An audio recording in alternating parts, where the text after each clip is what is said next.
think it's from the vaccine, because they gave it too early, and he received both of them already. So he's home, the doctor told him to stay in the bed and try to rest, no exertion, but he really needs our prayers that God will touch him, because he's in a bad situation. Okay, let's all go to the Lord. Pray. Father, we come before you.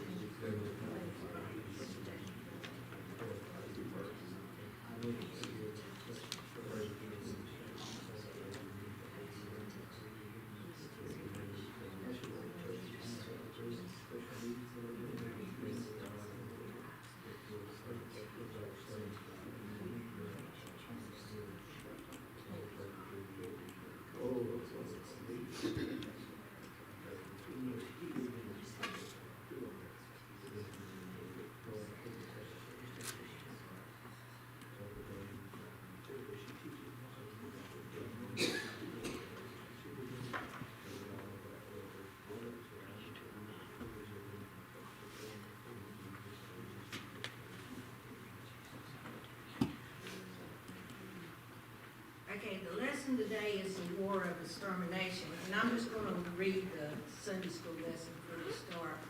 When the Deuteronomy, when the Lord thy God shall bring thee into the land, whether thou goest to possess it, and have cast out many nations before thee, the Hittites and the Gergesites and the Amorites and the Canaanites and the Perizzites and the Hittites and the Jebusites, 7 nations greater and mightier than thou.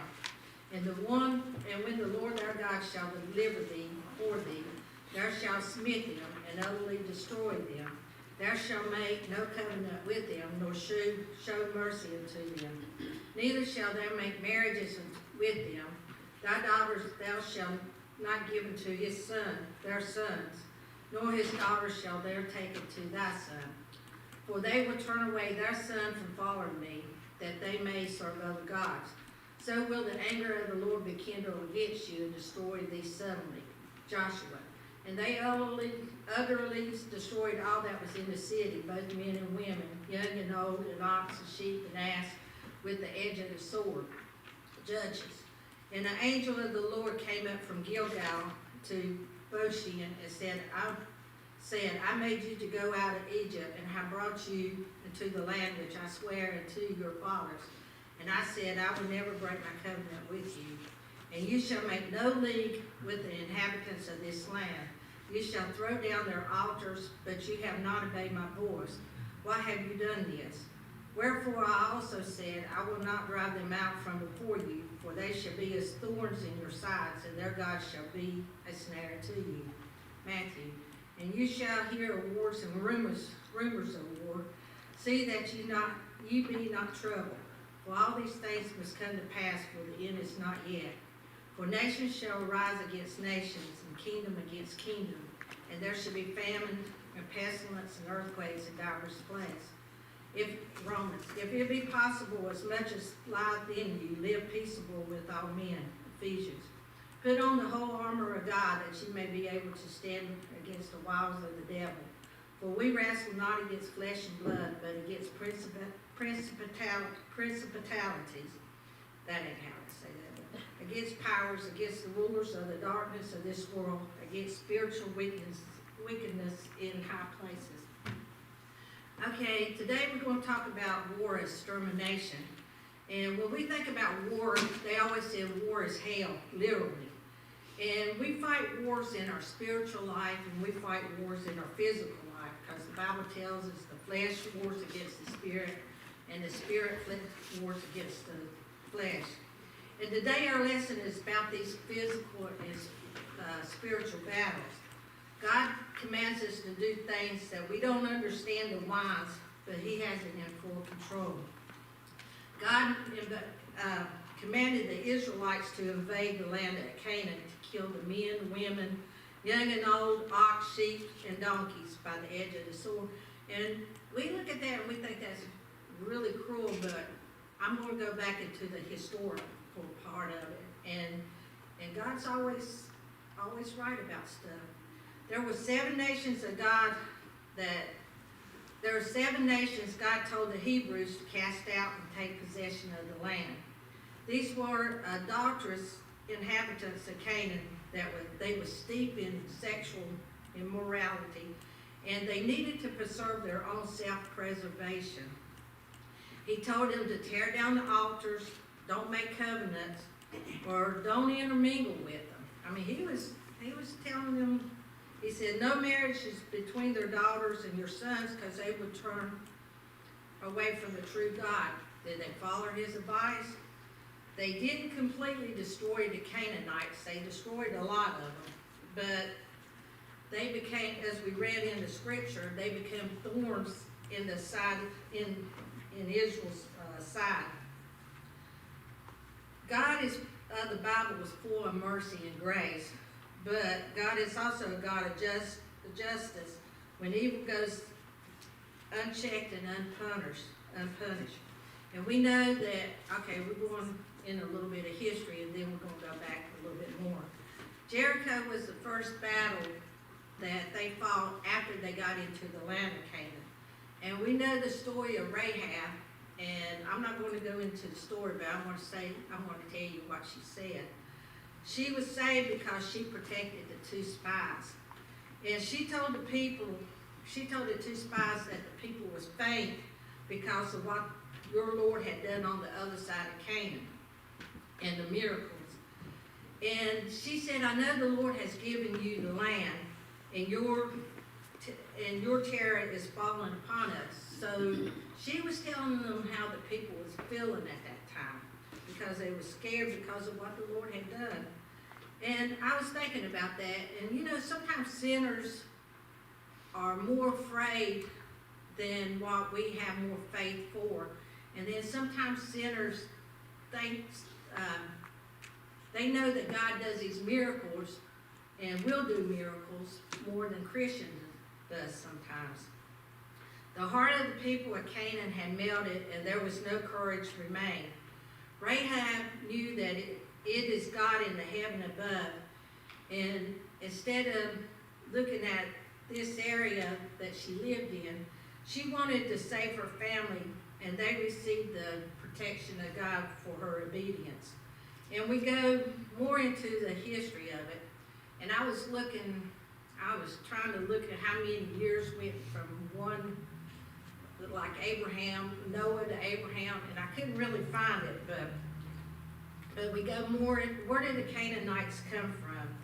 And we know that the Canaanites came from Noah's grandson, who was cursed because he was the grandson of Noah and the son of Ham.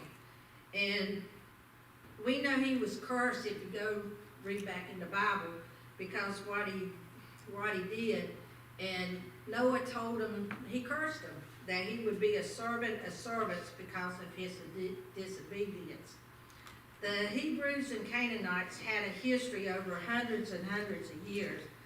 From Noah to Abraham's descendants, God told them that they would retain the land upon which Abraham dwelled. And this is the land that God told Abraham, look as far as you can, because and where you walk, this will be your land. So this was the land of Canaan. And the land of Canaan was the land of milk and honey. Canaan is where Abraham and Sarah lived. And this is where Sarah gave her maid to Abraham. And they had a son, Ishmael, and he was born in Canaan. This is the land where Isaac was born. And Abraham told his sons not to marry the women of Canaan. And we know Ishmael did, and Isaac did not. Abraham, he bought land in Canaan. Also Isaac and Jacob also bought vast land.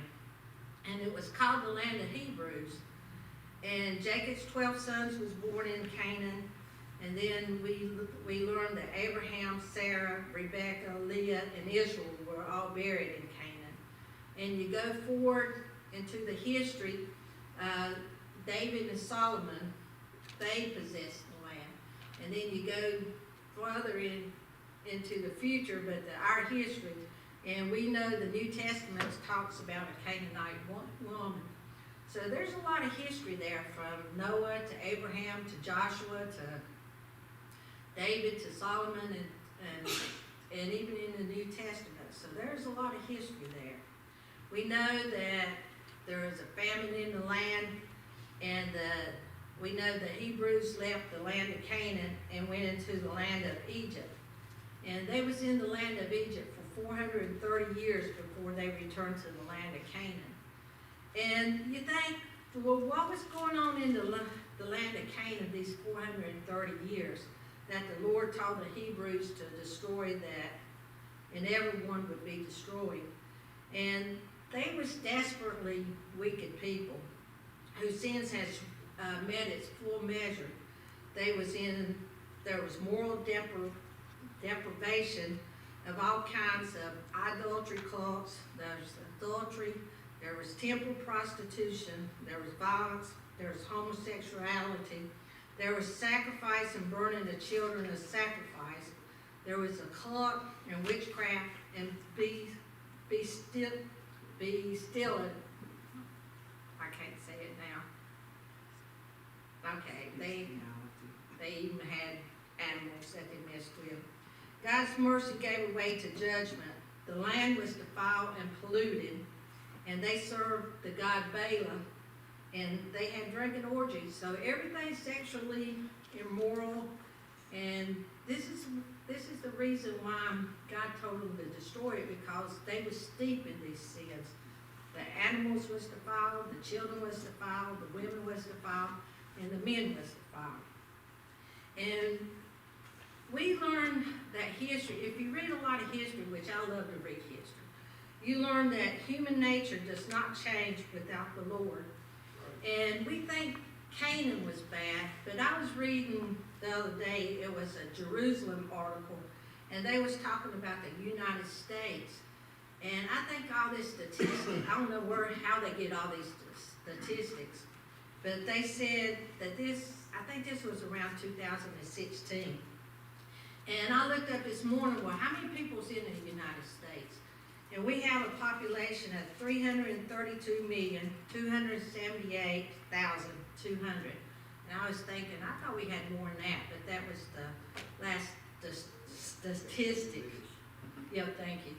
But in this article it says there's in America alone, there's 1 million prostitutes, there's 40 million regular porn users, there's 25 million illicit drug users, there's 10 million LGBT, there's 8 million practicing witchcraft, there's 200,000 registered witches, there's 50 to 100,000 Satanists, there's 50,000 vampires, there's 320,000 victims of rape assault each year, there's 47 million per day, which is 17,000 a year.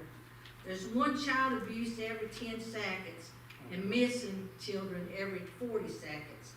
There's a rape every 2 minutes. There's 100,000 children prostituted annually. There's 2,500 abortions each day. There's 1 million per year. How close is America before we are destroyed? And you know, we take our freedoms for granted at times. We think this was a Christian nation and we protected, but we don't know anymore. And whether we want to believe it or not, we are in a spiritual battle for our lifetime. Yes. And look at the children, even in our school systems that's come out in the last 20 years, how indoctrinated they have become. I mean, it's just now coming out what they're teaching, and I mean, these kids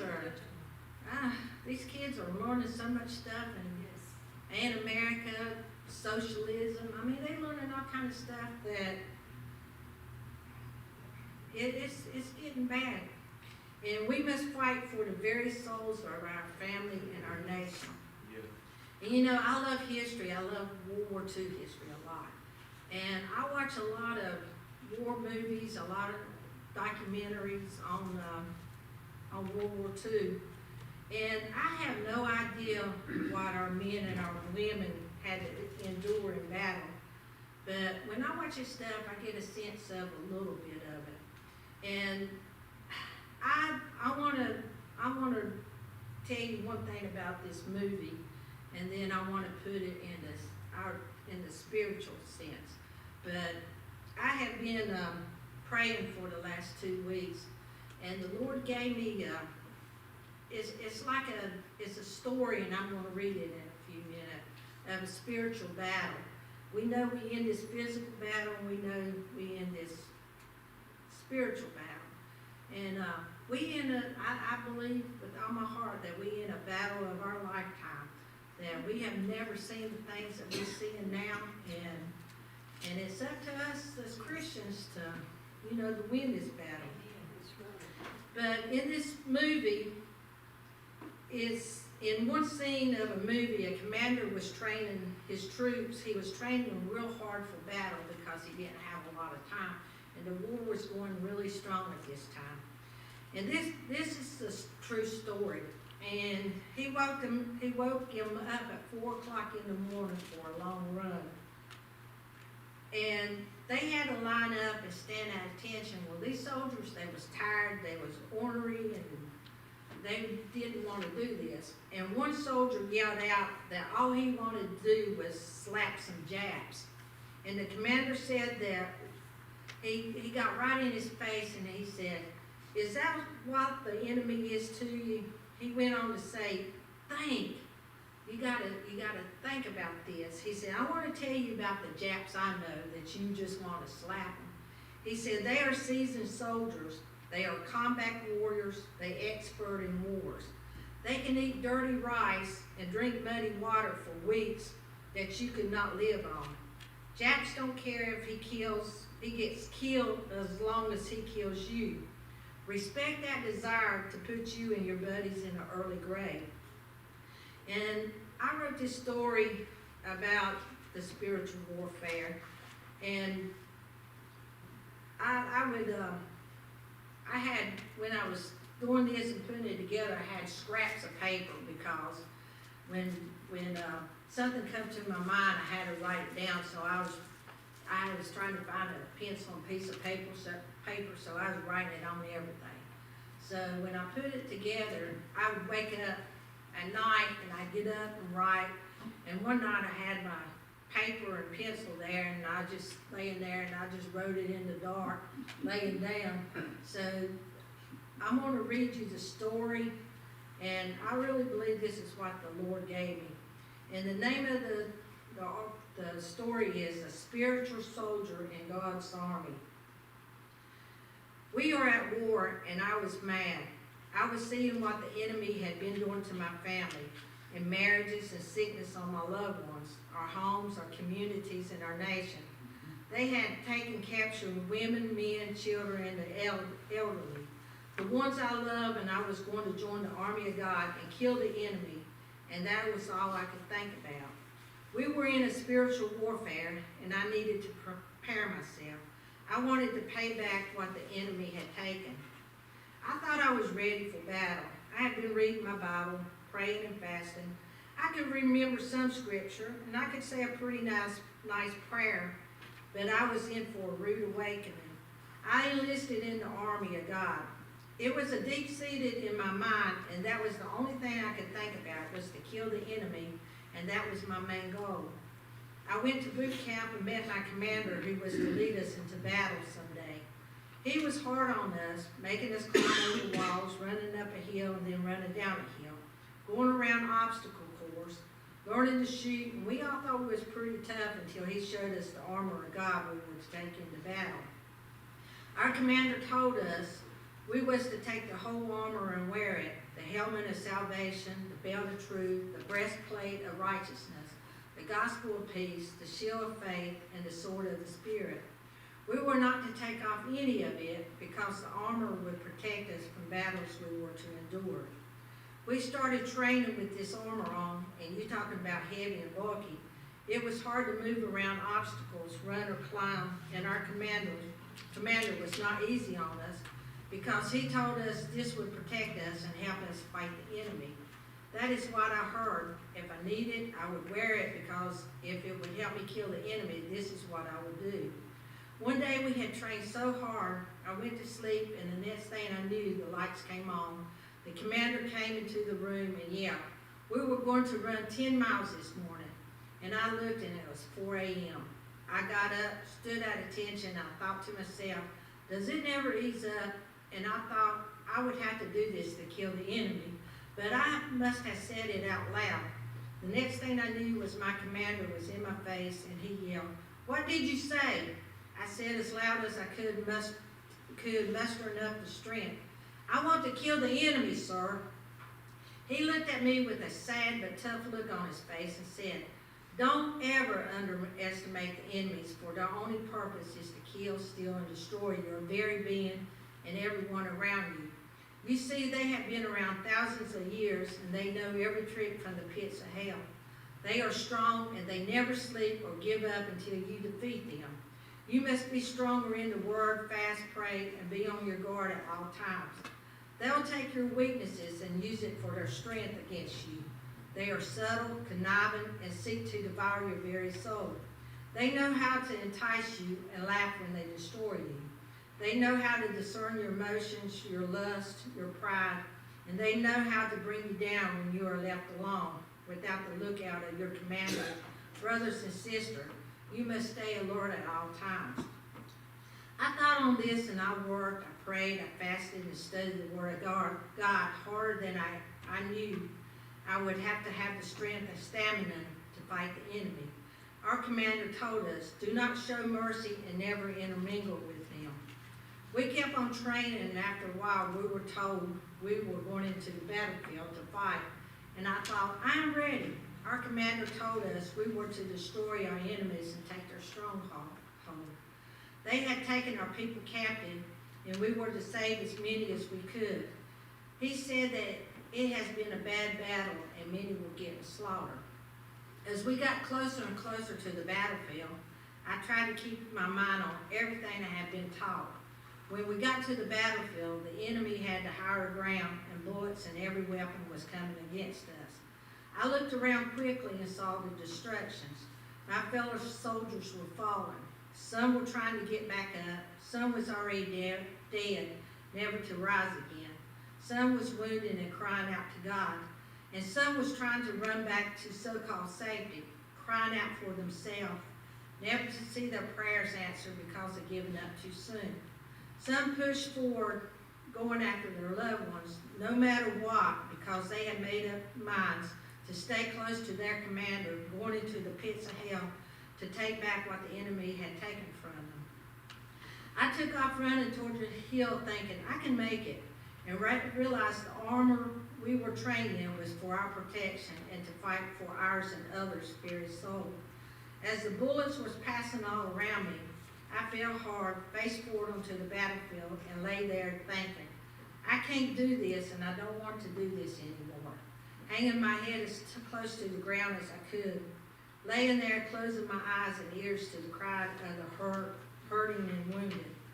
As I lay there, I don't know for how long, my commander running up to me shouting, "Get up, follow me, or you will die here. Keep moving towards the goal and don't stop until you reach it. Keep going until you get off the battlefield." I looked into the commander's eyes, and I knew I would follow him into any battle because he was my only salvation. He called me by my name, and I got up, following the path that he led, running towards the stronghold. Just then my training started kicking in, and I remember what he had taught me. We are more than conquerors through him who loved us. I can do all this through him who gives us strength. Be strong in the Lord and his mighty power. For our struggle is not against flesh and blood, but against the rulers, against the authorities, against the power of this dark world, and against the spiritual forces of evil in the heavenly realm. Therefore put on the whole full armor of God, so that when the day of evil comes, you may be able to stand your ground, and after you have done everything to stand. I realized as I followed the commander, this was the evil day, and I believed in the armor of God to get me through. We were in a spiritual battle for the souls of people I loved, and I was going to stand for them. I kept my eyes on the commander all the way to the stronghold, and he pointed to the sky, and I saw God's Air Force angels come to the rescue, destroying the demonic spirits. Me watching as the army of God getting stronger and the forces of evil getting weaker, breaking down the stronghold. I shouted out for joy because we were winning. The Christian army became stronger and stronger, and our motto became, we can do all things through Christ who strengthens me. I seen fear in the eyes of the enemies, and they knew they had lost this battle, which gave us more faith and strength to fight. We made it to the stronghold, watching the enemy flee, never to take this hill again. I seen some of my fellow soldiers didn't make it to the top, but somehow they seen the victory from heaven. My commander was standing at the top, looking out at the horizon, and I seen tears in his eyes. I looked back and seen the captives coming out of darkness into the light. They were weak, beaten down, fragile from the beatings of the enemies. Some had joined the enemy eagerly, some were placed there but not on their own, and some did not realize they would ever be in a place that they were. The commander looked at them in a love for mankind. The enemy had blinded their eyes and minds to unbelief. Some saw the light of our commander and joined his army. Some shut their hearts to him and went back to the enemy and died there, for he had given them the choice to choose. As the commander raised his hands to speak, I noticed the scars on his hands, and I knew then that he had fought a greater battle than this to win over the very souls that he fought this battle for. Victory was won that day, but I looked back to where we had come and saw the destructions the enemy had done. But I thank God for the ones that we saved from the destructions.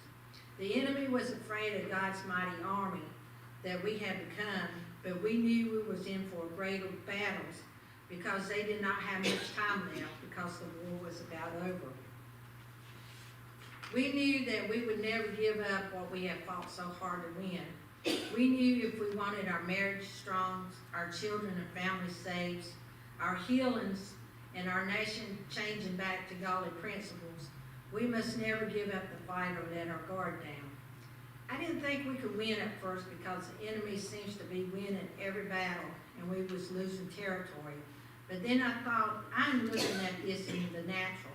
I then started looking in the spiritual eyes of my Lord and seeing the enemy was more afraid of us than we are them, because we have Jesus on our side and he has already won the war. It takes the army of God to continue to fight and survive the battles in each of our life. In the future, we have already won, but for now we fight. We are soldiers in the spiritual army. But this just shows us, I mean, we think the battle's simple and we think the battle's that, I mean, we think we can just do whatever to win souls and to win our family and healing. We need to fight a spiritual battle like we have never fought before. Okay, anybody want to say anything? I don't understand why the veterans and those that are in the service right now, I don't know if they took the same oath we did. The oath we did was that we were going to protect this nation from the enemy without and the enemy within. And no one's really raised their voice. This mess that's going on up there right now, they're trying to teach the students in California about the Aztec god, that fire sacrifices, cannibalism. It's unreal what's going on, and nobody's doing anything about it. I was thinking about our nation, that all of a sudden here comes this big wall with barbed wire and soldiers around our national capital now. And I'm thinking, what are they so afraid of? Yeah.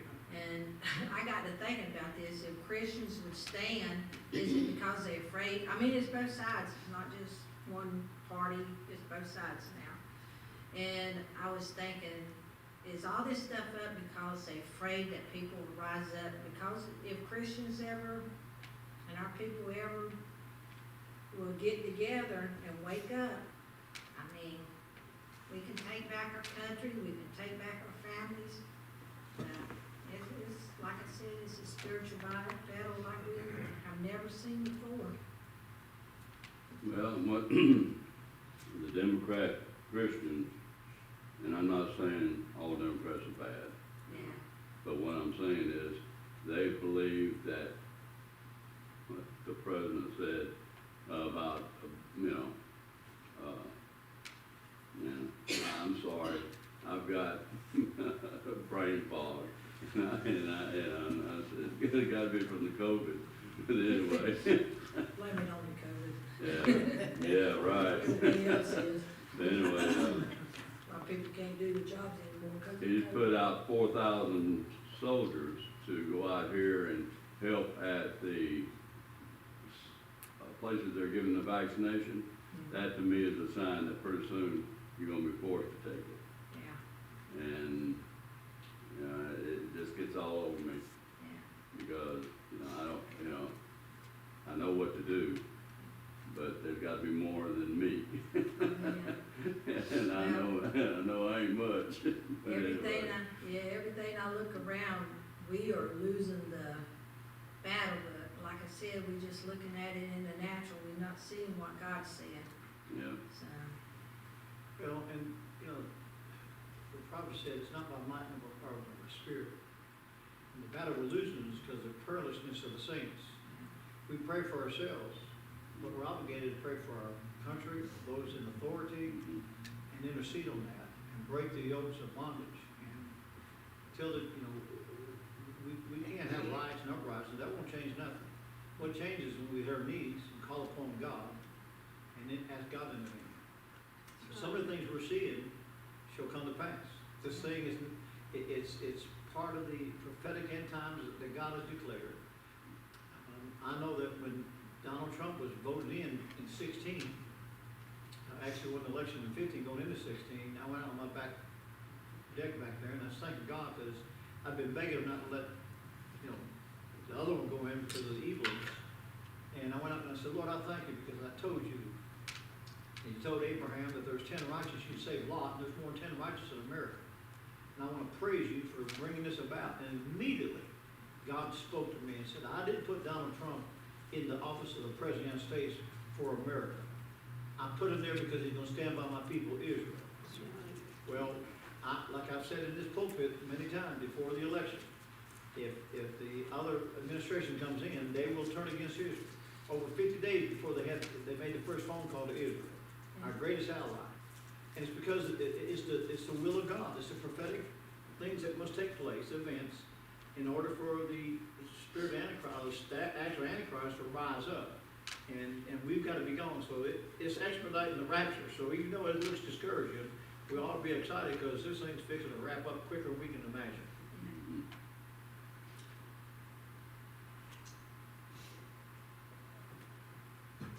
pretty soon won't be able to come and worship together. They're gonna get rid of that for sure. Well, I preached in Bulgaria when they had communistic rule, that if they caught a man preaching, they would beat him half to death, throw him in prison, throw his family out in the cold, take everything they got, destroy what home he had. And I want to tell you that we go to places that we consider like underground, there'll be hundreds. You talk about worshiping, hungry, the Spirit of God flowing. For the saints that love Him, there is no government, law, no opposition, no threat that's going to stop Him. If the Hebrew boys will walk in the fire, we can handle anything the world wants to come. If we really want to worship Him, if we want to be together, be a body of Christ, we'll figure out a way. They might close the church down, but we'll still figure out a way. We'll go to your house.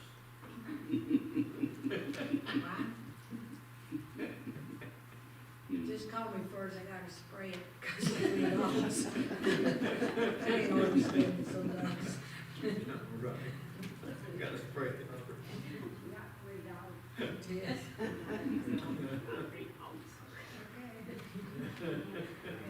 Anybody else want to say anything?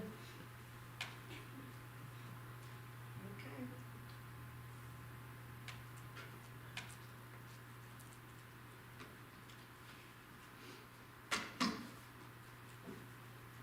great, Terry.